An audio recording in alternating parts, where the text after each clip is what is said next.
Bank of Rhodes. Judging from your outfit, I assume you're a musician of some sort, yes? What's the worst place to build a bank? Probably a quiet town, sitting right in the middle of outlaw territory, where a gang like the Vanderlinde crew regularly rides through. And yet, that's exactly what someone did when they built the Bank of Rhodes. You'll find it sitting along the main road in Rhodes, the dusty southern town caught in the middle of the Gray and Braithwaite family feud. The building itself keeps things simple. One floor, a small lobby where the clerks handle business.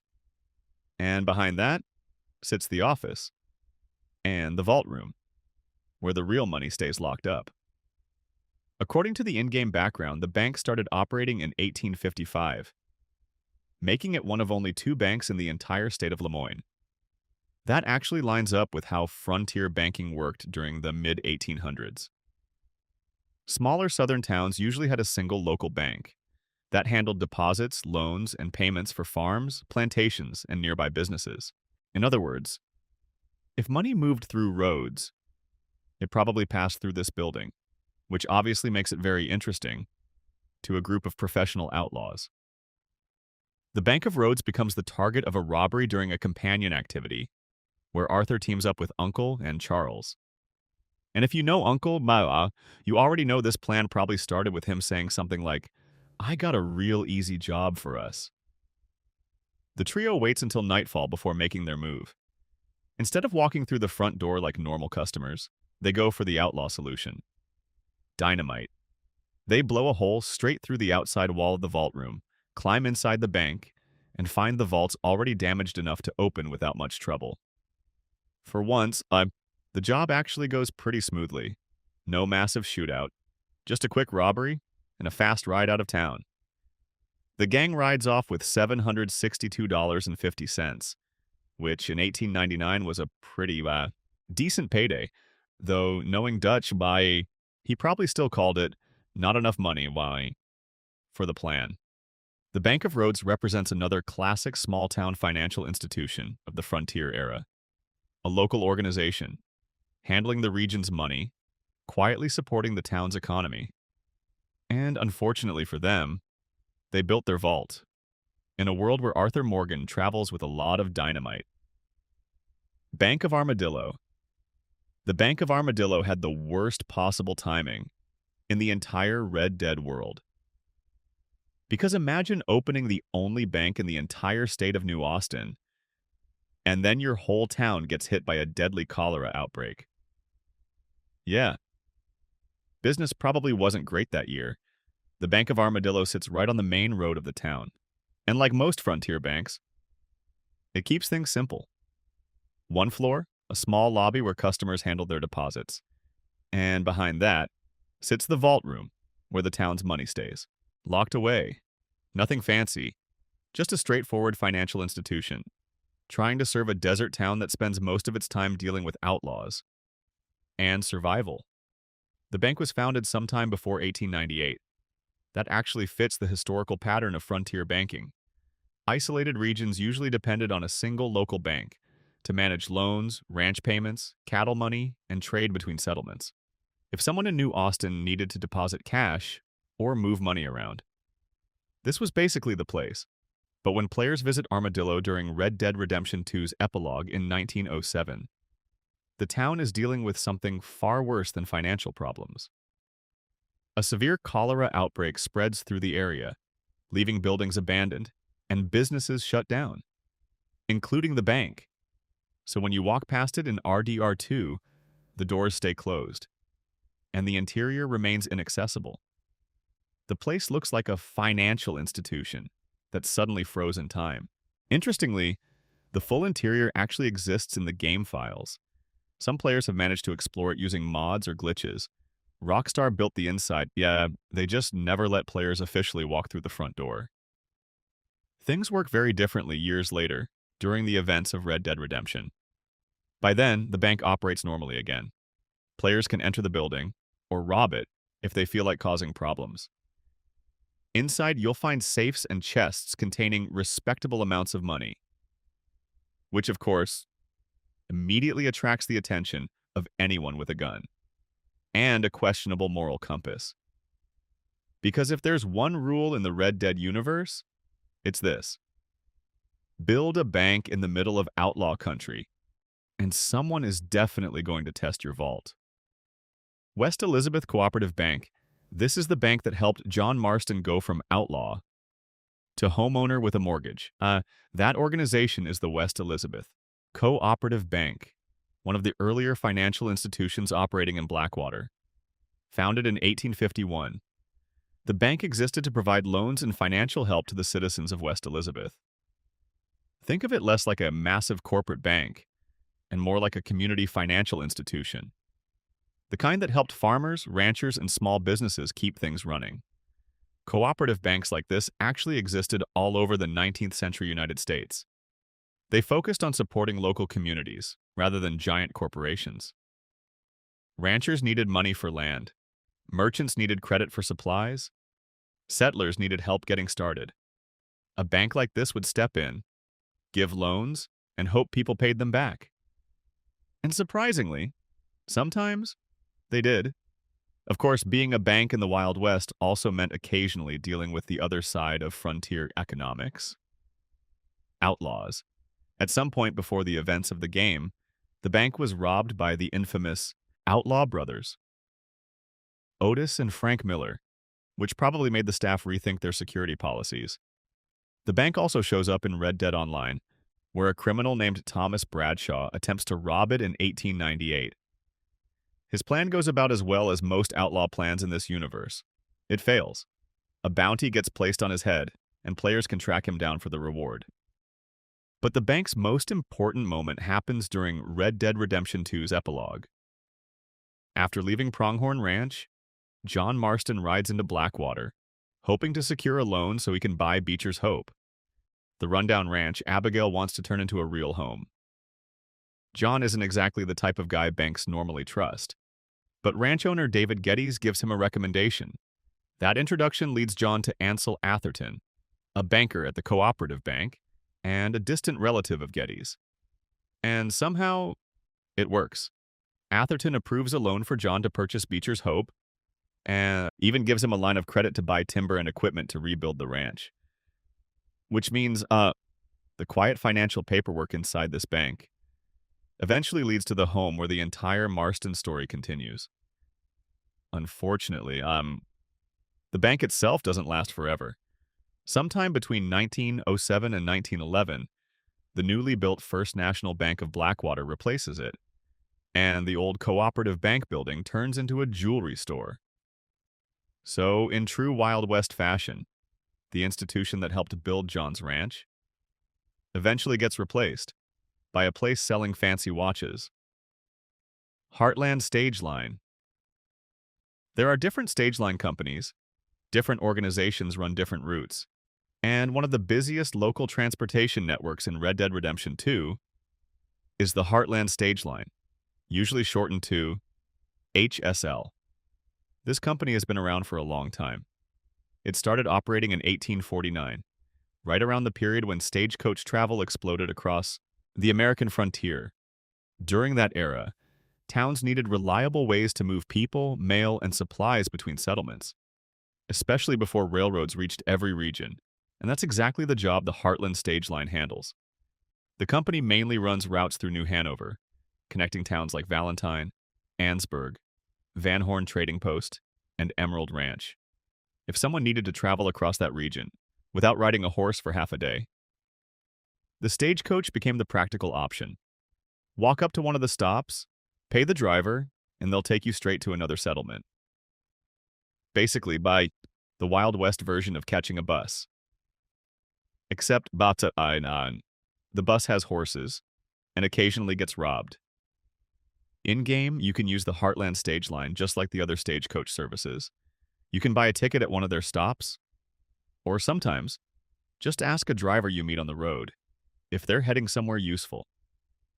Interestingly, the Heartland Stage Line may draw inspiration from the California Stage Company, one of the largest stagecoach operations in the real American West. The connection shows up through an in-game folk song that resembles a real historical song sung by stagecoach drivers and workers during long journeys across California. So, while gunslingers and outlaws grab most of the attention in Red Dead Redemption 2, organizations like the Heartland Stage Line quietly keep the region connected, because without stagecoach companies, moving people and supplies across the frontier, half these towns wouldn't function at all. And Arthur Morgan would probably spend a lot more time riding very tired horses. Kuo Chao and Company, in the Chinatown district, sits one of the more interesting organizations in the game.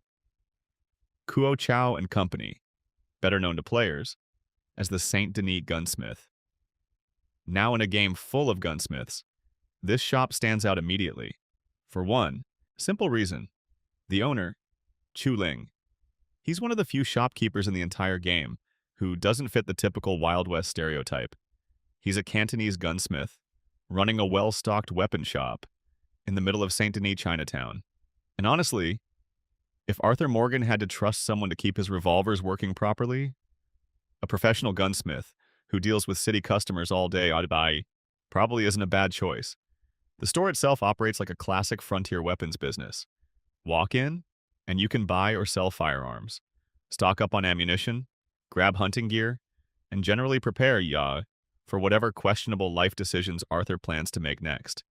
Historically, gunsmith shops like this were extremely common in growing cities during the late 1800s. Urban centers needed weapon merchants to supply hunters, lawmen, private guards, and, let's be honest, the occasional outlaw pretending to be a hunter. But Kuo Chao and Company isn't just a normal weapons store, because behind all the legitimate business, there's a side operation happening in the back room.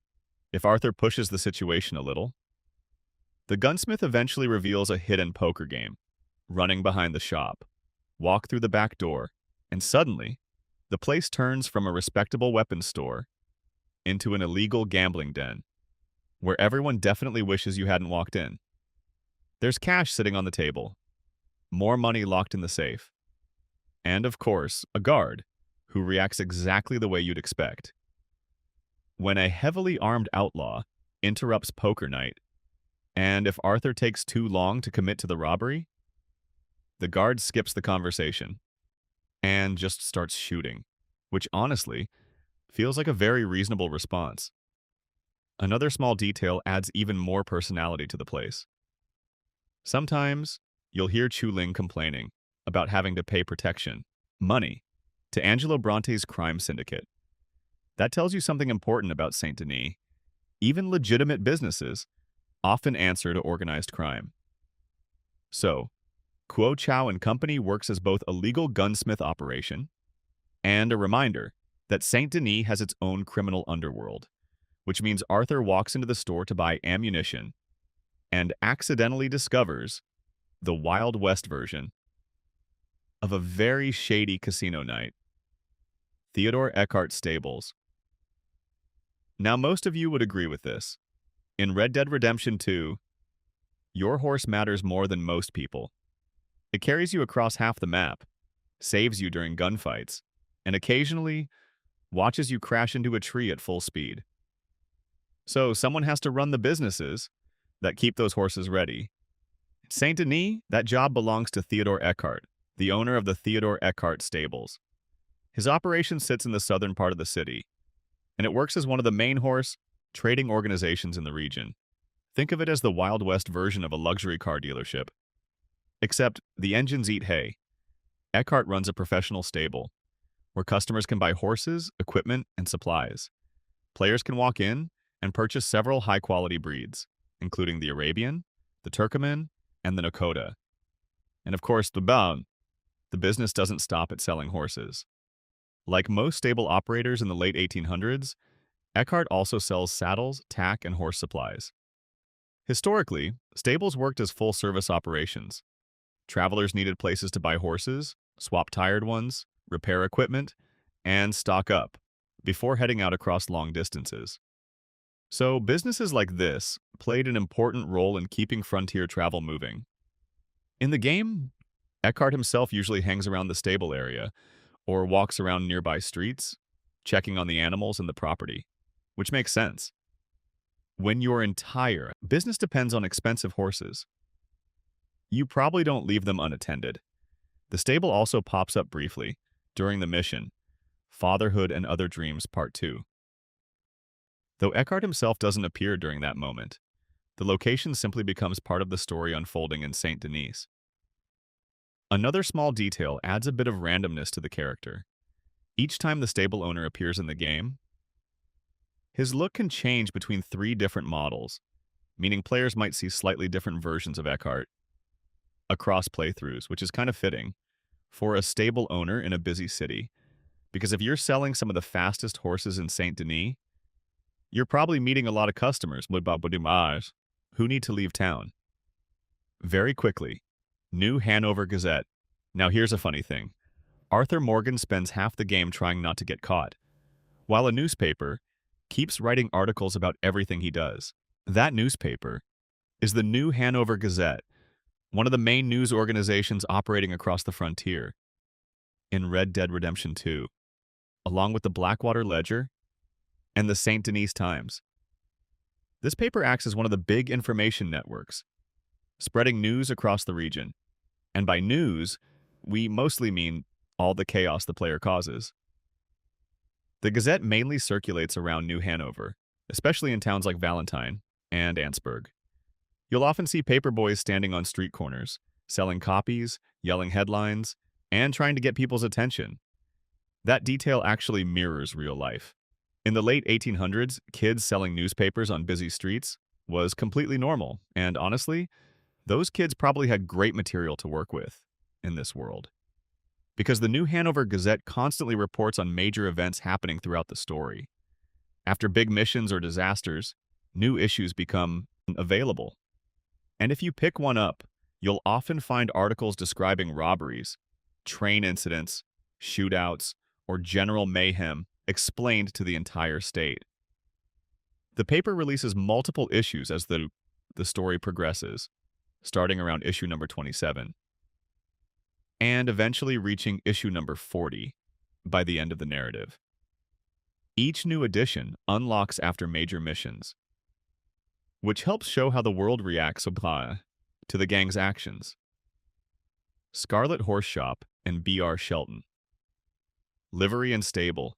Your horse carries you across the map, helps you escape trouble, and patiently waits while you spend 20 minutes looting a single cabin.